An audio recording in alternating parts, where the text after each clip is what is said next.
नमस्कार. श्री स्वामी समर्थ. मी अंजली कुलकर्णी स्वागत करते तुमचं आपल्या यूट्यूब चॅनलमध्ये, ज्याचं नाव आहे माझी स्वामी सेवा. आजचा विषय जो आहे ना, तर तो मला स्वामींनी कौल कसा दिला आणि का दिला हे तुम्हाला सांगणार आहे. माझा सगळ्यात मोठा अनुभव. आणि मला तर असे पावली तुम्हाला तर माहितीच आहे, पावली मला स्वामी महाराज अनुभव देत असतात. ते माझ्या पाठीशी कसे उभे आहेत हे तुम्हाला मी कायम सांगत राहते. आणि मी पण कुठे अडचणीत असले, अस्वस्थ असले तर स्वामी महाराज मला नक्की कशा ना कशा रूपात मदत करतात. आणि हा व्हिडिओ सांगायचं एकच तात्पर्य आहे. परत तुम्ही म्हणाल का म्हणजे सांगत राहते, पण याचं एकच महत्त्वाची गोष्ट तुम्ही लक्षात घ्या.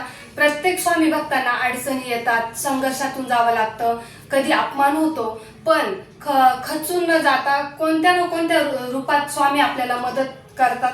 आणि हेच मी तुम्हाला सांगणार आहे की कुठलंही संकट येऊ द्या, कुठलीही अडचण येऊ द्या, स्वामी भक्तांना म्हणजे घाबरून न जाण्यापेक्षा आहे ना, खंबीर आपण उभं राहिलेलं हेच महत्त्वाचं असतं. कारण की बघा, जेव्हा आपण अडचणीत असतो, काहीच सुचत नाही, मार्ग मिळत नाही, कुठेतरी आपण माघार घेण्याचा प्रयत्न करतो आणि मग आपण काय करतो, हारल्यासारखं वाटतं मग आपल्याला, मग आपण खचून जातो. तर तसं करू नका. एकच माझं सांगण्याचा ह्या व्हिडिओद्वारे तुम्हाला एकच सांगण्याचा उद्देश आहे की स्वामी महाराज आपल्याला कधीच एकटं सोडत नाही. ते परीक्षा जरूर घेतात, खूप परीक्षा घेतात. स्वामी महाराजांनी आजपर्यंत माझी खूप परीक्षा घेतली, खूप अपमान मी सहन केला, खूप संघर्षातून मी इथपर्यंत आलेली, पण त्यांनी माझी साथ कधीच सोडली नाही. आणि स्वामी महाराज चांगल्याच व्यक्तीची परीक्षा घेतात आणि चांगल्याच व्यक्तीच्या आयुष्यात ते संघर्ष करतात.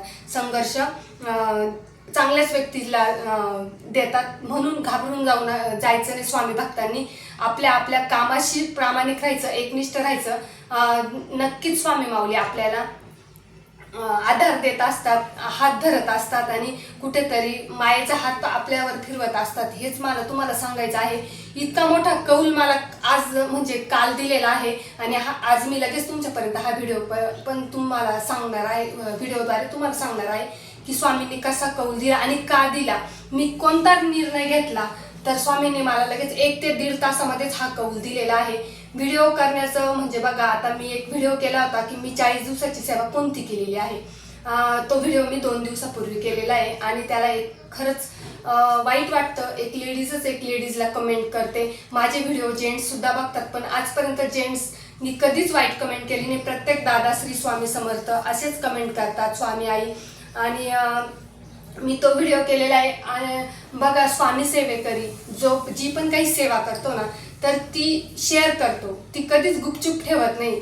स्वामी सेवेकरीला काय वाटतं का जसं आपलं कल्याण झालंय, या सेवेने आपल्याला फरक पडलेला आहे, तसं दुसऱ्याला पडो हीच स्वामी सेवेकरीची एक इच्छा असते. आणि त्यांची वृत्ती पण खूप चांगली असते. असं काही नसतं की तुम्हाला सेवा सांगते मी आणि मग ते चुकीचं आहे. नाही, गुपचूप कधीच सेवा करायची नसते. जी आपण करतोय सेवा ती दुसऱ्याला सांगितल्याने त्याचं फळ आपल्याला मिळत असतं, कैक पटीने मिळत असतं. त्याच्यामुळे जी आपण सेवा करतो ना, ती सांगितल्याने कुठलंही पाप लागत नाही आणि कुठलंही हे काम वाईट नाही. मी तरी असं समजते, याच्यात कुठलंही गैर नाही आहे.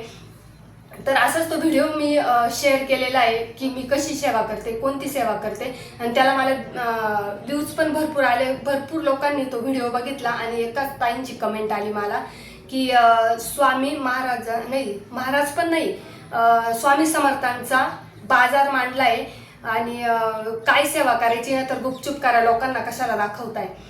स्वामी सेवेकरी कधीच गुपचूप सेवा करत नाही. जर आता बघा, मोठ्या मोठ्या तीर्थक्षेत्रावर लाईव्ह दर्शन दाखवतात, लाईव्ह पूजा करताना दाखवतात. मग ते वेडे आहेत का? नाही, कारण की ते कशी पूजा करतात, त्याच्याने आपल्याला कोणतं ज्ञान मिळणार. त्याच्यातून एक गोष्ट तर आपण घेऊ शकतो ना. जर आपण लाईव्ह पूजा करतोय, बघा त्र्यंबकेश्वर आहे, अक्कलकोट आहे, दिंडोरी प्रणित आहे, ते लाईव्ह दर्शन नाही देत का? जशी पूजा करतात तसं त्यांचं लाईव्ह दर्शन असतं. मग त्याच्यातून जर आपल्याला काही एखादी गोष्ट घेता आली तर आपण ती नक्कीच घेतो. त्याच्यामुळे सेवा ही कधीच गुपचूप करायची नसते. जी पण काही आहे तर ती लोकांपर्यंत पोचवायची. लोकांपर्यंत जास्तीत जास्त ती पोचवली तर त्याचं फळ आपल्याला नक्कीच कुठे ना कुठे 1% तरी आपल्या पदरात पडत असतं. जेव्हा मी दिंडोरीला जाते ना केंद्रामध्ये, तर खरंच लांबून लोक येत असतात. आणि तुम्ही सुद्धा कमेंटमध्ये सांगा की खरंच आम्ही येतो दिंडोरी केंद्रामध्ये दर्शनाला, गुरुमाऊलींची सेवा घेण्यासाठी. खरंच जर तुम्ही सेवा घेत असाल तर नक्कीच सांगा कमेंटमध्ये. तर म्हणून मग मी ही सेवा टाकली होती. तर त्या ताईंची अशी कमेंट आली. तर ह्याच्यात काय चुकीचं आहे आता, त्या ताईंचं काय आहे? आणि मला नाही वाटत त्या एक स्वामी सेवेकरी डायरेक्ट असं नाही म्हणू शकत का स्वामी समर्थांचा बाजार मांडलाय. एक वेळेस असं कमेंट असती ना तर मी स्वतःवर उठली असती का स्वामी समर्थांच्या नावाने बाजार मांडलाय. हे जर सांगितलं असतं ना, हे जर कमेंट असती ना तर मी स्वतःवर घेतलं असतं की जाऊ दे, मी स्वामींच्या नावाने व्हिडिओ करते. पण त्यांनी डायरेक्ट कमेंटमध्ये असं सांगितलेलं आहे का स्वामी समर्थांचा बाजार मांडलाय. कोणत्या लेवलचे विचार आहेत त्या स्त्रीचे आणि कोणत्या लेवलची त्या लेडीजचे थिंकिंग, काहीच विचार सुद्धा करू शकत नाही. तेवढ्यापुरतं मला राग पण आला होता, पण कुठेतरी राग, आपण स्वामी सेवेकरी आहे, राग व्यक्त नाही करू शकत. तरी मी कमेंट रिप्लायमध्ये दिलेला आहे का कुठलीच स्वामी सेवेकरी अशी गुपचूप सेवा करत नाही. मला तरी वाटतं हा व्हिडिओ बघून त्यांना खूप मोठं नुकसान झालेलं असेल आणि चांगल्या एज्युकेटेड घरातल्या दिसताय मला त्या. तर त्यांनी अशी कमेंट केलेली आहे. तर अशा बऱ्याच महिला असतील कमेंट करणाऱ्या, तर त्यांना खरंच सांगते का अशा कमेंट करू नका. काही स्वामी समर्थांचा बाजार कोणीच मांडत नाही. आणि मला कमेंट केली तर केली, पण एका ताईंनी माझ्या व्हिडिओला कमेंट केलेली होती की ताई ह्या सेवेचा जर अनुभव आला ना तर आमच्याबरोबर नक्की शेअर करा बरं का. त्या ताईंच्या कमेंटला सुद्धा उत्तर दिलेलं त्या लेडीजनी की स्वामींना कशाला संसारात ओढताय. त्या स्त्रीला तेवढंही कळत नाही का हा संसार सगळा त्यांच्याच अशी कृपा आशीर्वादाने चालू आहे. हे ब्रह्मांड नाही, हे सगळं ब्रह्मांड त्यांच्या इच्छेनुसार चालतंय आणि त्या संसाराची गोष्ट करताय. अहो तुमचा माझा सगळ्यांचा संसार स्वामींच्या कृपेने तर चालू आहे आणि स्वामींची इच्छा आहे म्हणून आपण संसारात आलोय, म्हणून आपण संसाराचं सुख उपभोगतोय. हेच मला त्या लेडीजला सांगायचं आहे. पण जाऊ द्या, आता ते कमेंट तर मी वाचून घेतली, त्यांना रिप्लाय पण दिला आणि त्याच्यानंतर मग मी थोडी अस्वस्थ झाली. म्हणजे मला आहे ना 15-20 मिनिटं काहीच सुचलं नाही, 1 तास काही सुचलं नाही. मग मी घरात विषय काढला. मिस्टर म्हणे जर आपल्याला वाईट कमेंटची सवय नाही म्हणे, आपण काही बिझनेस नाही सुरू केलेला, तर तुला नाही, आपल्याला सहन नाही होणार, तू बंद करू शकते म्हणे, तुझी इच्छा. त्यांनी मला सांगितलं. पण माझ्या मुलीने मला परत मोटिवेट केलं की नाही आई, आत्ताशी तर तुझी सुरुवात आहे, अशी हिटर्स तुला तर पावलं पावली मिळतील पुढे, त्याच्यामुळे तू विचार करू नको. पण जर तुला त्रास होत असेल तर तू हे व्हिडिओ करणं बंद पण करू शकते. मग मी थोडासा विचार करायला लागले आणि म्हटलं जाऊ दे, आपल्याला एक वेळेस मला बोलले असते ना, मी सहन केलं असतं, पण स्वामी माऊलींना बोललेलं मला कधीच सहन होणार नाही. त्यांनी डायरेक्ट असं म्हणजे कमेंट केली का स्वामी समर्थांचा बाजार, स्वामी समर्थ महाराज पण नाही, माऊली पण नाही, आई पण नाही, डायरेक्ट स्वामी समर्थांचा बाजार मांडलाय का? अरे तुमचं काय विचार आहे? डायरेक्ट म्हणजे एकेरी नावाने स्वामींना बोलताय. ते ज्याचे त्याचे विचार जाऊ द्या. पण मग मी थोडासा विचार करायला लागले की आपण काय करावं याच्यावर. म्हणजे मी निर्णय घेणारच होते की जाऊ द्या, 1-2 दिवस जे व्हिडिओ आहेत तर ते अपलोड करून देऊ, पण नंतर आपण स्टॉप करू. मग संध्याकाळ झाली, 5-5:30 वाजले, माझी नित्यसेवेची वेळ झाली मंदिरात जाण्याची. मग मी मंदिरात गेले आणि मंदिरात पण भरपूर वेळ मी गेले बरं का. 5:30ला गेले तर मी 7ला घरी आले. तर मी तिथे बसले, लोक पूजा करत होते, बसले आणि एकटक त्या शिवलिंगाकडे बघत होते. महादेवाला म्हटलं मी कुठं चुकत असेल ना तर मला रिअलाइज करा, निदान मला स्वप्नात येऊन तरी संकेत द्या की मी कुठेतरी चुकते, तर मी माझी चूक नक्की सुधारेल, पण मी कधी कोणाला फसवणार नाही आणि माझ्यामध्ये तरी कुठेही खोटेपणा नाही. आणि त्या लेडीजची कमेंट मी पिन केली बरं का, कारण की माझ्या बोलण्यात वागण्यात कुठेच खोटेपणा नाही. जे माझ्या बाबतीत अनुभव आलेले आहे ना, रिअल खरे, तेच मी तुमच्यापर्यंत शेअर करते. ज्या सेवा मी स्वतः केलेल्या आहे त्याचं मला फळ मिळालेलं आहे त्याच मी तुमच्यापर्यंत शेअर केले. जे टिंडोरी प्रणित गुरुमाऊली स्वतः सेवा देतात, एवढे गुरुमाऊलींनी सेवा दिलेल्या आहे, अनेक स्वामी भक्तांना फरक पडलेला आहे, तर त्याच सेवा मी तुमच्यापर्यंत पोहोचवते. आणि ते स्वामी माऊलींनी स्वतः सांगितलेलं आहे का लेडीजनी म्हणजे एका लेडीजपर्यंत ही सेवा पोहोचवावी. प्रत्येक गोष्ट आम्ही सांगू शकत नाही, म्हणून एका लेडीज थ्रू तुम्ही दुसऱ्या लेडीजला ही सेवा पोहोचवा, हे त्यांचंच वाक्य आहे. आणि मग मी महादेवांना तेच म्हटलं की माझ्याकडून जर चूक होत असेल तर मला रिअलाइज करा. मग खूप म्हणजे डोळे भरून आले, अस्वस्थ वाटत होते, म्हणजे पाय डायरेक्ट थरथर करायला लागून गेले होते का मी चुकीचं कुठेच काही करत नाही. मग थोड्या वेळाने मग सगळे लोक गेले, तिथली झाडझूड झाली, स्वच्छता झाली, महादेवांची पूजा झाली. पूजा झाल्यानंतर मग माझे तुम्हाला तर माहिती बेलाच्या झाडाची सेवा 40 दिवसाची मी तिथे गेले. तिथे गेल्यानंतर आता मी ही सुद्धा तिथे गेल्यानंतर आता इतकी हवा असते. हे मी फक्त 40 दिवसाची सेवा तुम्हाला सांगितलेली आहे, कशी करायची, काय करायची. हे तुमच्याबरोबर शेअर करणार आहे, कारण की बऱ्याच लेडीजला माहीत नसतं की आपण जे अष्टगंध जे चंदन लावतो तर ते 3 बोटांनी कसं लावायचं, म्हणजे ते लावल्याने काय होतं, आपली परिस्थिती त्या 3 बोटांनी कसं लावल्यानंतर आपली परिस्थिती सुधारते. पांढरं फुल वाहतो आपण तर ते कसं व्हायचं, त्याला काय लावून व्हायचं, हे सुद्धा मी तुमच्याबरोबर शेअर करणार आहे, की जेणेकरून तुमच्या आयुष्यामध्ये चांगले दिवस येतील. तर मी ती खरंच शेअर करणार आहे. कोणी काही म्हणो की तुम्ही सेवा दाखवता आणि काय करता, मी तुमच्यापर्यंत ती सेवा लवकरच घेऊन येणार आहे. आणि मग मी बेलाच्या झाडाखाली गेले. संध्याकाळी माहिती आहे उन्हाळ्याचं तुम्हाला असं असं म्हणजे मोकळ्या जागेमध्ये किती हवा असते आणि मग तिथे गेले आणि बघा हा जो फोटो आहे ना, हा फोटो मला हे जसं झाड आहे आणि हा उलटा होता, असं उभा होता. आणि उन्हाळ्याच्या दिवसात इतकी हवा चालते, आम्ही जर फुल वाहिलं ना तर ते फुल सुद्धा बाजूला उडून जातं, इतकी हवा असते. आणि हा फोटो ॲज इट इज असा होता. आणि मग मी आसन वगैरे टाकलं आणि मग मी म्हटलं हे काय कागद आहे काय माहिती, तर उचलला तर स्वामींचा फोटो म्हणजे काय सांगू. आणि मी जेव्हा ती सेवा करते ना तेव्हा माझ्या बाजूला 4-5 बायका बसतात त्या ऐकायला, बरं का, ज्या दर्शनाला येतात ना रेग्युलर त्याच वेळेस. तर त्या म्हणतात तुमच्यामुळे आम्हाला ही सेवा मिळते, तुम्ही ऐकताय तर ते आमच्या कानावर पडते, आमचं किती मोठं पुण्य आहे.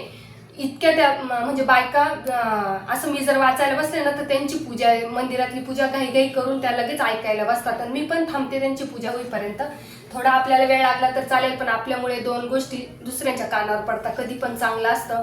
मग मी पाहिलं बापरे, आणि ज्या ते फोटो बघितले डोळ्यातून अश्रून ती शेजारची बाई तर माझ्याकडे बघायलाच लागली की यांना काय झालं असं, पण त्यांना काय सांगू आता. आणि महादेवाच्या मंदिरात स्वामींचा फोटो कोणी ठेवेल का, तर बेलाच्या झाडाखाली तो पण, आणि असा उभा एवढा हवेत तो एकदम स्तब्ध उभा, का चला खोचलेला होता का काय. आणि ते स्वामी माऊलींचा फोटो तर होताच, पण त्याच्यावर जो श्लोक आहे ना बघा, त्याचा अर्थ काय आहे. श्लोक तुम्हाला दाखवते मी, दिसणार नाही आणि मला पण तो दिसत नाहीये, पण मग मी तो मोबाईल मध्ये घेतला.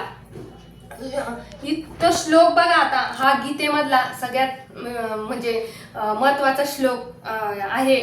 तर तो श्लोक बघा आणि त्याचा अर्थ बघा काय आहे. तर तो श्लोक बघा, अनन्याश्विंत यंतो मा ये जना पर्युपासते तेषा नित्याभियुक्ताना योगक्षेम वहाम्यहम. या श्लोकचा अर्थ आहे, हा गीतेमधला श्लोक आहे, एकदम पवित्र मानला जातो हा श्लोक. गीतेमधले सगळे श्लोक तर पवित्रच आहे, पण बघा अर्थ आहे, जे भक्त फक्त माझे चिंतन करतात आणि पूर्ण श्रद्धेने माझी उपासना करतात त्यांच्या आवश्यक गोष्टींची व्यवस्था आणि संरक्षण मी स्वतः करतो. म्हणजे हा श्लोक भक्ती, विश्वास आणि पूर्ण समर्पण याबद्दल खूप महत्त्वाचा मानला जातो. बघा, तुम्ही हा श्लोक सर्च सुद्धा करू शकता, मी परत वाचते आणि हा श्लोक तुम्हाला दिसणार नाही, परत तुम्ही म्हणाल काही पण म्हणते. त्याच्यात श्लोक दिलेला आहे, अनन्यश्विंतायंतो मा ये जना पर्युपासते तेषा नित्याभियुक्ताना योगक्षेम वहाम्यहम. हा श्लोक तुम्ही सर्च करू शकता, याचा अर्थ सर्च करू शकता. की बघा त्यांनी मला कौल काय दिलेला आहे की तू माझी भक्त आहेस, तू पूर्ण श्रद्धेने माझी उपासना करते, तर तुझं संरक्षण करणं माझं काम आहे. तर मला हाच कौल स्वामींचा मिळालेला आहे की तू घाबरू नको, तू तुझं काम सोडू नको.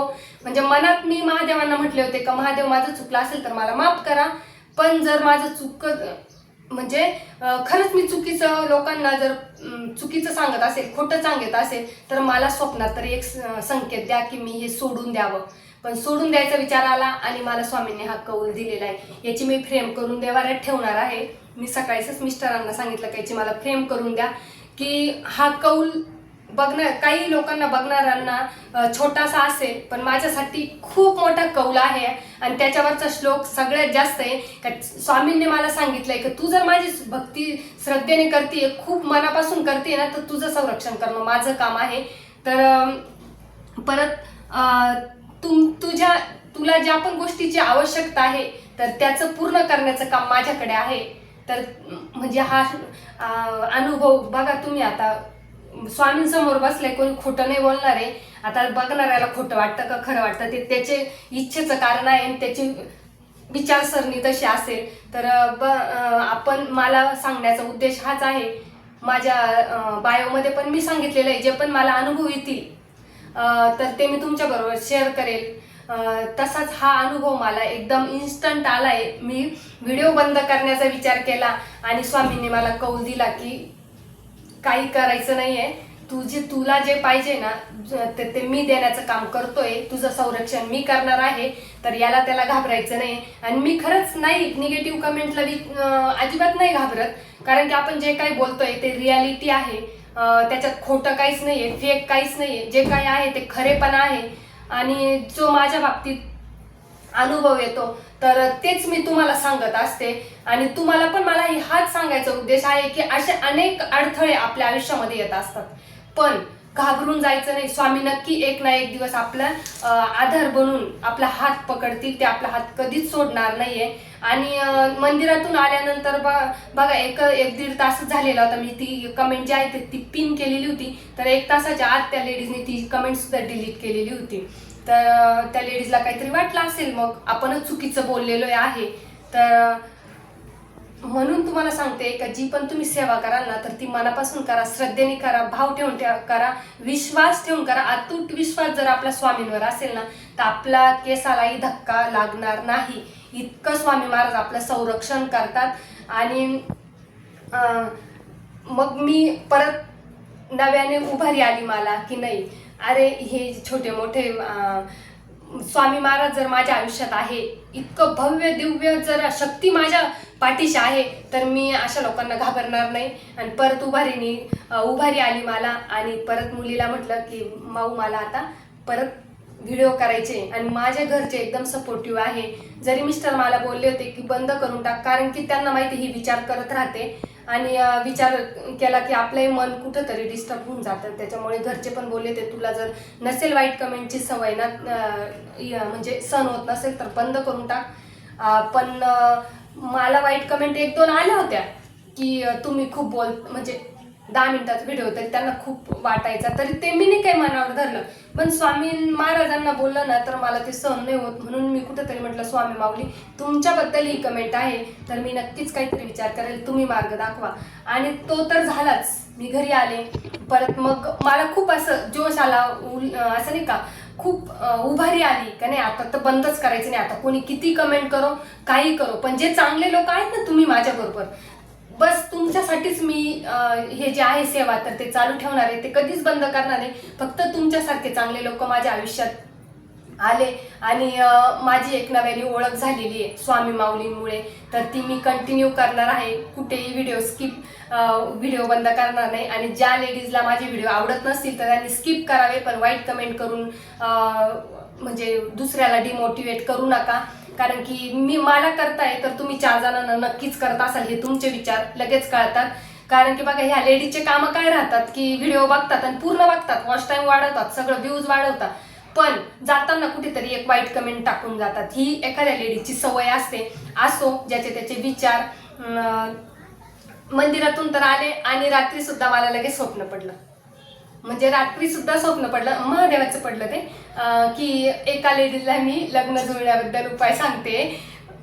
काय सांगू आता, हे माझ्या बाबतीत खूप असं काही ना काही घडत असतं स्वामींच्या बाबतीत. आणि स्वामी आणि महादेव एकच आहे. आत्ताच दुपारी एका ताईंची कमेंट आली की ताई स्वामी महाराज आणि महादेव एकच आहे. आणि स्वामी महाराजांच्या नित्यसेवेमध्ये महादेवांची सुद्धा नित्यसेवा सांगितलेली आहे. त्याच्यामुळे आपोआप माझा कल महादेवांकडे आपोआप वळला गेलेला आहे. तर स्वप्नात सुद्धा मला ते दाखवून दिलं की तुम्ही सेवा कंटिन्यू करा. तर चला, झालेली सेवा स्वामीचरणी अर्पण करते. श्री स्वामी समर्थ.